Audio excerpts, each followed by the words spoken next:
Halo semua, berjumpa kembali di Wuxia Channel. Kali ini Mimin akan mereview alur cerita film Mandarin terbaru dengan judul Mirror: A Tale of Twin Cities. Tanpa menunggu lama lagi, kita masuk ke alur ceritanya.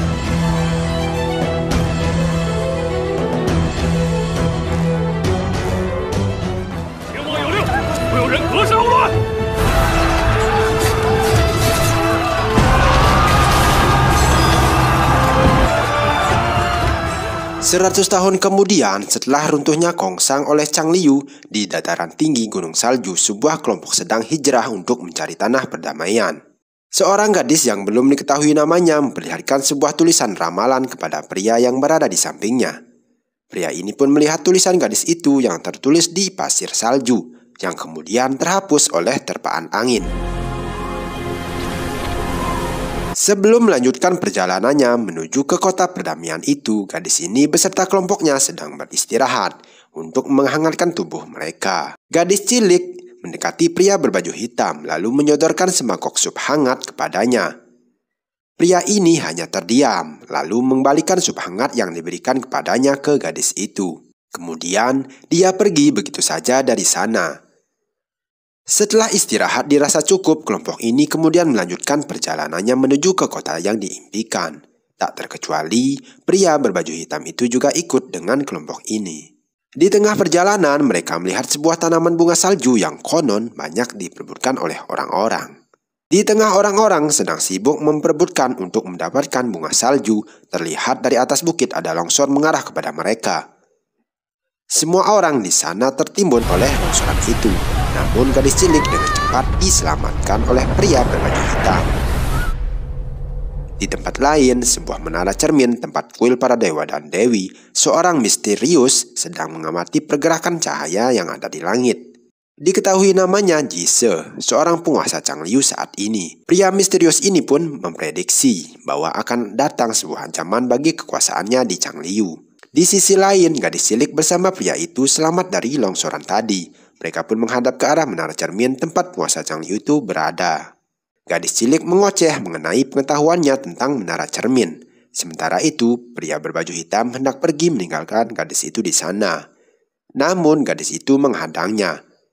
Lalu dia meminta pria berbaju hitam untuk mengajaknya pergi ke pusat kota yang diimpikan, yang berada tepat di menara cermin itu. Pria ini pun menolak permintaan gadis cilik itu yang berada di depannya. Kemudian dia memberitahukan nama aslinya sebelum kepergiannya dari sana. Di tempat lain, seorang wanita bernama Bai Ying sedang teringat kejadian masa lalunya ketika dirinya menjadi seorang tuan putri pada masa peperangan Kongsang dengan Chang Liu, yang mengorbankan dirinya hingga dia melompat dari atas menara cermin. Kemudian terselamatkan nyawanya oleh cincin duniawi yang menyatu dengannya. Setelah keruntuhan Kongsang di tangan Chang Liu, sisa-sisa dari para master Kongsang berinisiatif membuat kota baru yang berada di bawah dasar laut demi menyelamatkan sisa rakyatnya dari keganasan tentara Chang Liu. Kota ini disebut dengan kota Wuse, kota tanpa cahaya matahari. Di kota Wuse, seorang putra mahkota Kongsang yang bernama Chen Lan telah tertidur 100 tahun lamanya setelah kekalahannya melawan tentara Chang Liu.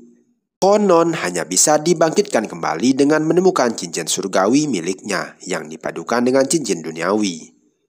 Kemudian Imam Besar Kongsang memberitahukan Bai Ying informasi tentang keberadaan orang penting yang nantinya dapat membantu kebangkitan Kongsang kembali. Bai Ying diperintah untuk menemukan orang itu sebelum Chang Liu mendahuluinya.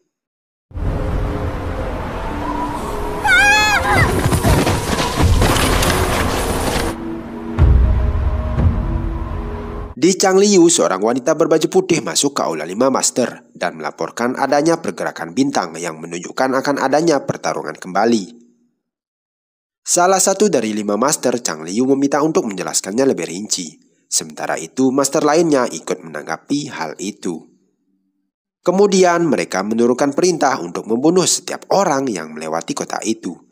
Di kota itu, Bai Ying di tengah perjalanannya disergap oleh beberapa prajurit Chang Liu.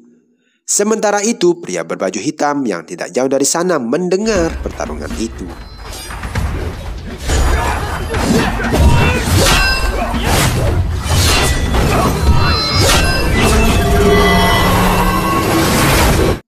Kemudian dia menggunakan kedua senjatanya untuk membantu Baying di sana. Setelah pertarungan selesai, dari kejauhan Baying mengucapkan terima kasih kepada pria itu. Sejenak pria itu menghentikan langkah kakinya setelah mendengar suara dari belakangnya. Ternyata suara yang tidak asing bagi dirinya. Setelah 100 tahun berlalu, akhirnya mereka bertemu kembali. Mengingatkan kisah sedih dan bahagia mereka berdua waktu itu. Pria berbaju hitam meminta Baying untuk tidak meninggalkannya lagi karena dia tahu kalau Baying juga merindukannya. Namun Baying menyangkal perasaan itu. Dia mengatakan kalau dirinya yang dulu sudah meninggal. Dia meminta pria di depannya itu untuk melupakan kisah mereka waktu itu. Kemudian Baying pergi meninggalkan pria baju hitam itu di sana. Sementara itu, gadis cilik yang terjatuh ke dasar lembah telah sadar. Dia melihat sebuah cahaya berkilauan dari dinding es yang ada di depannya. Dia pun penasaran dan berharap yang ditemukan adalah harta karun.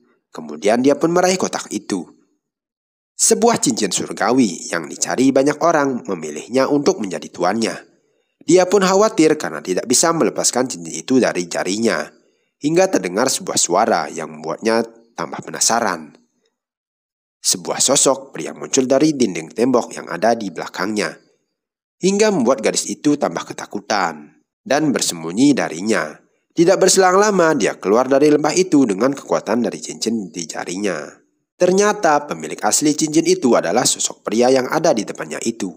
Pria itu meminta kepada gadis cilik itu untuk membantunya pergi menuju ke sebuah kota. Gadis itu pun menyetujui permintaannya.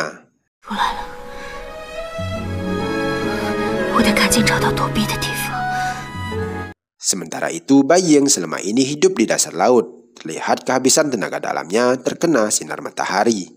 Kemudian dia pun menuju ke bangunan kuil yang berada di depannya, lalu masuk ke dalamnya untuk memulihkan tenaga dalamnya. Di sini dia bertekad untuk melumpuhkan Sumo, yakni pria berbaju hitam yang sebelumnya bertemu dengannya. Dia merencanakan untuk menemukan seseorang yang nantinya menjadi harapan bagi kebangkitan Kongsang. Di sisi lain, gadis cilik di tengah perjalanan dia kembali melihat pria berbaju hitam. Kemudian dia pun memanggil nama asli dari pria berbaju hitam. Sosok pria di samping gadis cilik itu pun langsung mengenali pria yang dimaksud. Tidak berselang lama terdengar suara prajurit datang ke sana. Kemudian sosok pria di samping gadis itu memintanya untuk mengejar pria berbaju hitam agar dapat membantunya lolos dari sergapan para prajurit itu.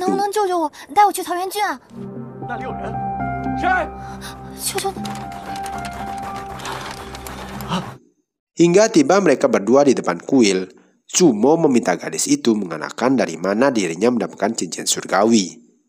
Hingga percakapan mereka didengar oleh Baying yang kebetulan berada di dalam kuil itu. Cincin duniawinya pun memancarkan sinar menandakan bahwa orang yang dicarinya sudah berada dekat dengannya.